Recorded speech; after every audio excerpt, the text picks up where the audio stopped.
Fala pessoal, sejam bem-vindos, começando mais um vídeo com muitas informações importantes. Mas antes, eu peço para que você se inscreva no canal, deixe o seu like e compartilhe o vídeo com o máximo de pessoas. Giro na tela e notícias a seguir.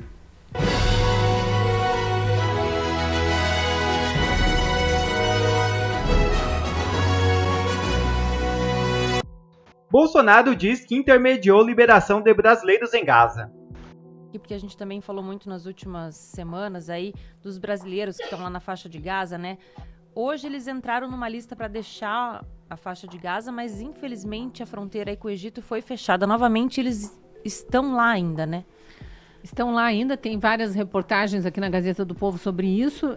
Não há uma informação ainda do porquê foi fechada a saída deles ali justamente na hora que estavam saindo. Mas o que vale registrar aqui é que tá uma guerra de informação nas redes sociais aqui. A hashtag Bolsonaro Nobel da Paz está em alta agora, nesse momento, no Twitter, porque há informações de que o fato de o ex-presidente Bolsonaro ter se encontrado com o embaixador de Israel essa semana teria ajudado os nomes dos brasileiros a entrarem na lista finalmente, já que o atual governo se mostra favorável ao Hamas e não se envergonha de estar aí com integrantes do governo aplaudindo e integrando passeatas pró-Hamas no Brasil, onde até a bandeira de Israel já foi queimada. Então, óbvio que o atual governo está falhando demais na diplomacia e isso pode estar interferindo também na liberação dos brasileiros, já que parece que o governo de Israel assumiu que tem interferência ali na colocação dos nomes na lista. Mas parece que depois que houve a interferência e o pedido do ex-presidente Bolsonaro, os nomes entraram na lista. Então é uma guerra de informação que está aí. O fato é que a militância dos dois lados está mobilizada e está vencendo a hashtag Bolsonaro Nobel da Paz nesse quesito aí. O que a gente torce é para que os brasileiros de fato consigam sair. Há uma informação também não confirmada, mas que circulou nas redes sociais e foi levantada em algumas matérias da imprensa nos últimos dias, de que aquela investigação do Mossad, que é a polícia secreta de Israel, sobre células terroristas do Hezbollah, que é um grupo terrorista do Líbano, mas auxiliar do Hamas, que é ali da faixa de Gaza, terem cooptado brasileiros para participar de ações terroristas, que aquela investigação e a prisão de brasileiros aqui, com a ajuda do Ministério da Justiça, finalmente, e da Polícia Federal, finalmente trabalhando em prol do Brasil e não do ministro Flávio Dino ou do Lula, que isso teria já melhorado os ânimos na relação Israel-Brasil. Mas aí a gente teve o ministro Flávio Dino dando toda uma contextualização, querendo puxar a sardinha para a brasa dele, dizer que não foi o Mossad, não foi a Polícia Secreta de Israel que descobriu o terrorismo, foi ele. Então, não é hora de fazer política barata em cima de algo tão grave quanto uma guerra envolvendo terroristas, né? E crianças sequestradas, idosos sequestrados. Vamos lembrar, tem 242 israelenses nas mãos dos terroristas há mais de um mês. Então não é só os brasileiros em Gaza querendo sair, que sim, nós queremos que consigam sair, e todas as outras nacionalidades que estão ali pedindo para sair, que a gente quer que saiam, a população civil de Gaza, que é subjugada pelo Hamas, querendo sair sem conseguir sair. Há vídeos, inclusive, já mostrando soldados israelenses que estão em Gaza ajudando a fazer corredor humanitário para salvar os palestinos, para que eles possam sair.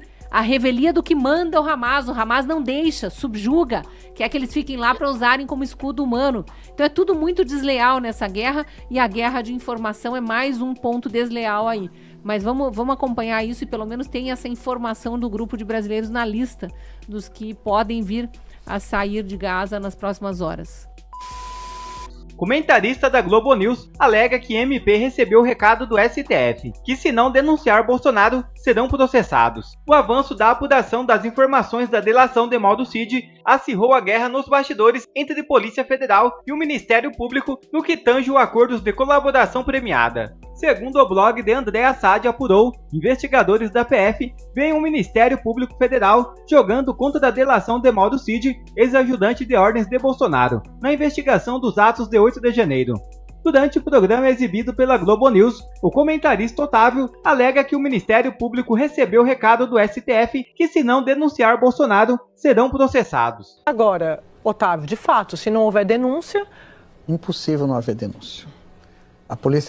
o Ministério Público Federal já recebeu recados do Supremo de que existe o crime de prevaricação e que no caso do Cid, se eles insistirem nessa briga, eles podem tomar um processo de prevaricação no meio da cara. Eles também, o MP. Público, o MP. OAB quebra o silêncio e ataca Moraes. Não garante ampla defesa. Deltan Dallagnol explica e afirma que Moraes está errado. Veja o vídeo. Bom, esse episódio recente, Rossana, agora dessa terça-feira, ele se somou a um episódio anterior de reclamação da OAB. O primeiro episódio em que a OAB reclamou foi o fato de que os julgamentos do 8 de janeiro estão sendo levados em plenário virtual e não em plenário físico, que atrapalha a ampla defesa.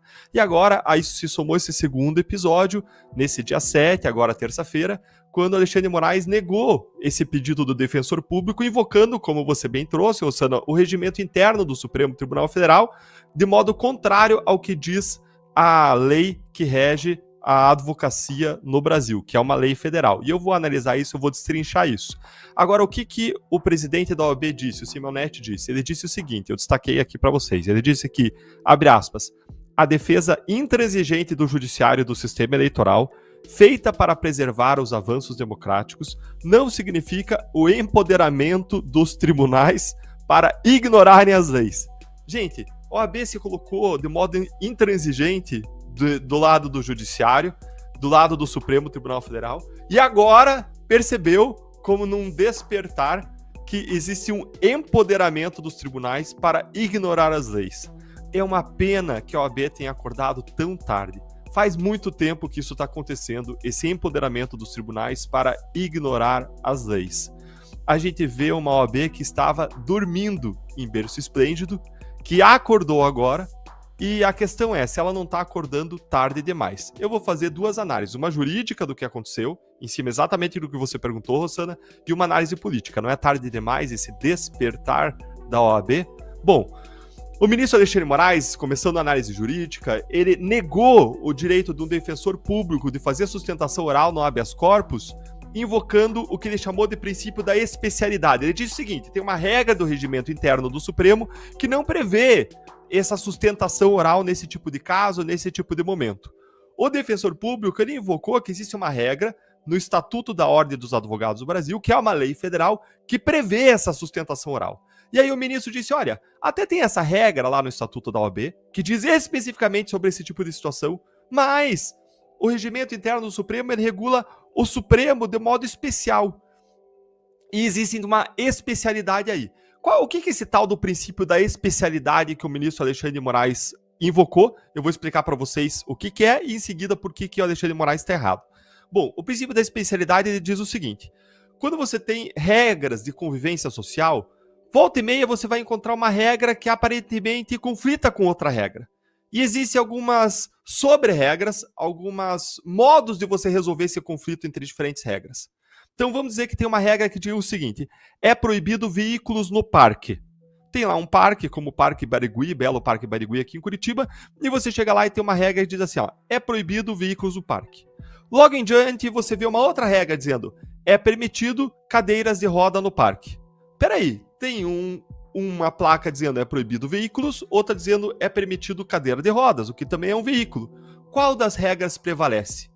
Prevalece a regra especial, porque aquela regra que proíbe veículos é uma regra geral, proíbe toda a generalidade dos veículos, e aí você tem uma regra especial que trata especificamente de cadeira de rodas, e essa regra prevalece em relação à regra geral.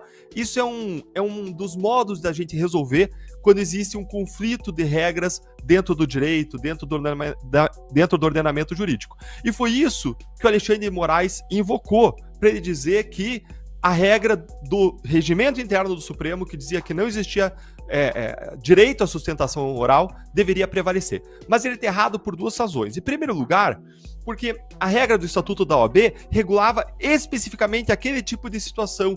Um recurso contra a decisão monocrática de ministro em habeas corpus era super específica. Aí ele vai dizer, não, mas é essa outra regra que é específica porque ela trata do Supremo. Peraí, mas então as duas são especiais. Não existe aí uma clara especialidade que privilegie uma em detrimento de outra. Agora tem um ponto que se sobrepõe, que é o ponto que o Serrão trouxe. Quando o Estatuto da Ordem vem e prevê a sustentação oral para esse tipo de situação, o que ele está fazendo é dar um formato, na realidade, para um princípio constitucional da ampla defesa, que prevê uma ampla possibilidade das pessoas se defenderem, inclusive mediante sustentação oral nesses tipos de julgamento.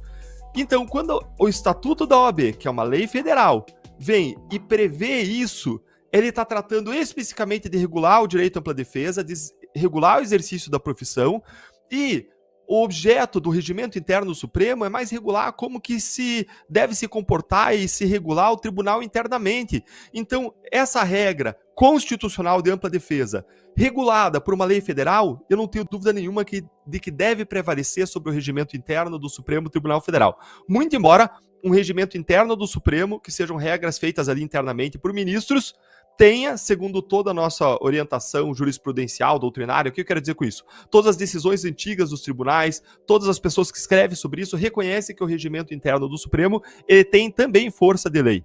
Contudo, é uma lei para regular o funcionamento interno do tribunal e não para regular direitos estabelecidos na Constituição.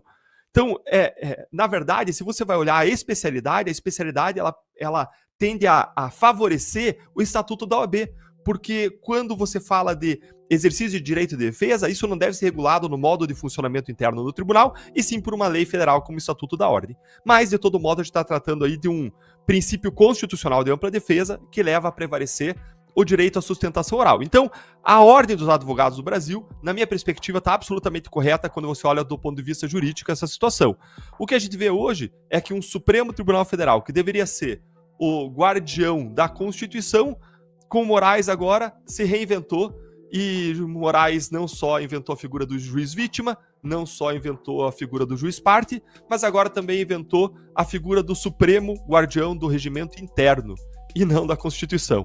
E um regimento interno interpretado muito criativamente para permitir que todos os casos do 8 de janeiro sejam julgados lá, mesmo sem ter competência, para permitir que autos de prisão em flagrante sejam feitos de modo genérico, sem individualizar a conduta, e para permitir uma série de outras ilegalidades que a gente tem visto nos mais variados casos que tem tramitado no 8 de janeiro, quando se trata de adversários políticos do governo de ocasião. Além disso, além dessa violação da ampla defesa, o que é uma matéria constitucional, e essa é a parte da minha análise jurídica, a reação da OAB, agora com um olhar político, vale de alguma coisa? A gente já viu que o que o ministro Alexandre de Moraes fez foi inconstitucional, foi uma violação do direito. Agora a OAB reagiu muito tardiamente, mas na ótica política a questão que fica é: será que essa reação da OAB não chegou tarde demais? Alguns meses atrás, durante o julgamento dos réus do 8 de janeiro, o ministro Alexandre de Moraes chamou os advogados de patéticos, chamou os advogados de medíocres, lá do alto da sua toga, lá no plenário do Supremo Tribunal Federal. E o que foi que a OAB fez? A OAB se solidarizou com os ministros do Supremo e não com os advogados.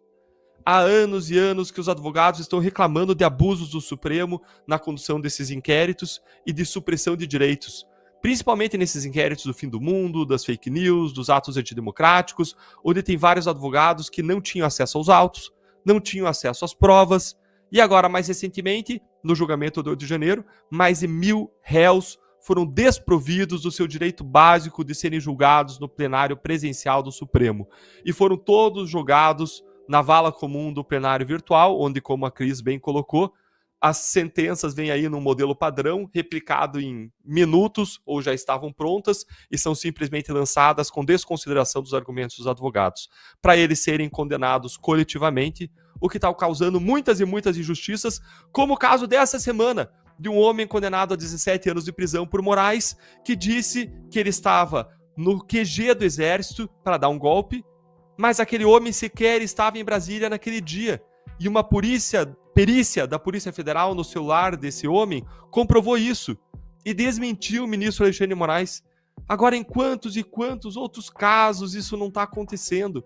Quantas e quantas pessoas não estão sendo condenadas injustamente por esses ministros? E isso que acontece...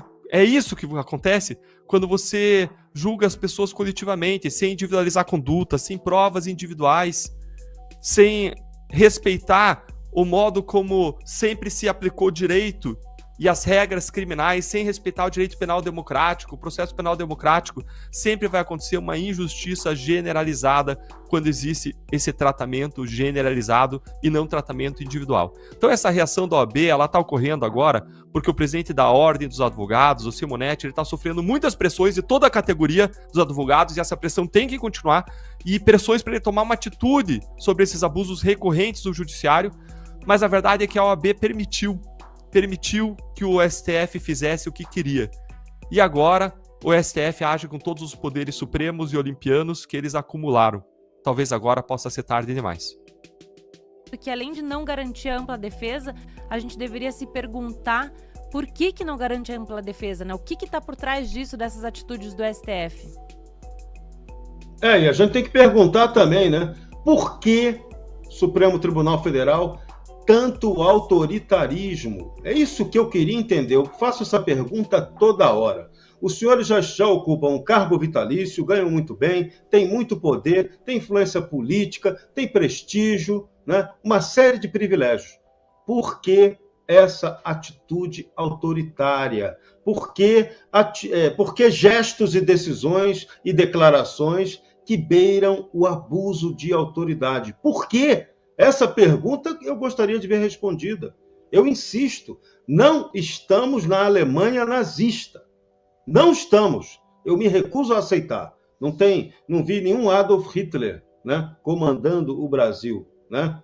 O nazismo, a gente aqui não tem nenhuma lei especial, né? Embora a gente aqui tenha, nosso Congresso tenha até criado uma lei que lembra até aquela regra de 1933 na Alemanha nazista, né? Em que foi baixada uma lei para proteger o Estado, né, da beligerância do povo. Isso aconteceu lá na Alemanha, né? E aqui no Brasil a gente criou, o Congresso Nacional Brasileiro aprovou uma lei parecida em substituição à Lei de Segurança Nacional, que aquela era autoritária, né? A Lei do Estado Democrático de Direito, não, essa é uma beleza, né? É a que está embasando todo esse processo, o inquérito do fim do mundo, os processos do 8 de janeiro e demais causas. Então, eu só queria que o Supremo respondesse isso. Por que tanto autoritarismo desnecessário? Isso contribui? Outra perguntinha fatal. Isso contribui para a pacificação do Brasil? Respondam, por favor. Outra notícia na tela. Barroso dá 60 dias para Lula apresentar plano de expulsão de invasores de terras indígenas. O presidente do Supremo Tribunal Federal, Luiz Roberto Barroso, determinou nesta quinta-feira que o governo federal apresente em 60 dias um novo plano para a desintrusão de terras indígenas. O plano deve ser elaborado pelos Ministérios da Justiça, dos Povos Indígenas e Defesa, e coordenado pela Secretaria-Geral da Presidência da República. A decisão ocorreu no âmbito da arguição de descumprimento de preceito fundamental 709, que tem entre os proponentes a articulação dos povos indígenas do Brasil e 6 partidos políticos. Barroso afirmou que o plano deve ser efetivo e assegure a posse da terra para as comunidades indígenas. Para isso, ele deve contemplar ações de vigilância para monitorar e proteger terras indígenas. Bom, quer receber mais conteúdos como esse? Então inscreva-se agora mesmo no canal, deixe o seu like e compartilhe o vídeo com o máximo de pessoas. Assim você vai estar me ajudando demais. Fico por aqui, um forte abraço e que Deus abençoe a todos. Brasil acima de tudo e Deus acima de todos.